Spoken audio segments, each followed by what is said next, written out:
నేను నిజం చెప్పకపోయినా సరే కానీ నేను అబద్ధం చెప్పను అని.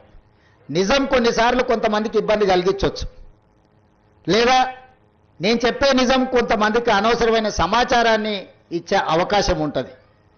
కానీ నేను ఎప్పుడు కూడా నా ఏ ఉపన్యాసమైనా, ఏ విశ్లేషణ అయినా, ఏ సందర్భం వచ్చినా రేవంత్ రెడ్డి ఈ అబద్ధం చెప్పిండని ఇప్పటి వరకు ఎవరు నన్ను విశ్లేషించలేదు. నిజం అనేది ఒక భాగం. నేను రాజకీయాలకు వచ్చినప్పుడు నేను స్పష్టంగా నిర్ణయించుకున్నా, అబద్ధాల ప్రాతిపదిక మీదన, అబద్ధాల పునాదుల మీద మన రాజకీయ భవిష్యత్తును నిర్మించుకుంటే అది ఏదో ఒక రోజు కూలుతుంది. అబద్ధాలు అనేటివి ఎల్లకాలం నడవవు. దిగిపోయిన నాయకుడు మాత్రం చెప్పేవన్నీ అబద్ధాలే, నిజాలుగా భ్రమలు కల్పించేంత గొప్పగా అబద్ధాలని చెప్పగలిగిన నాయకుడు.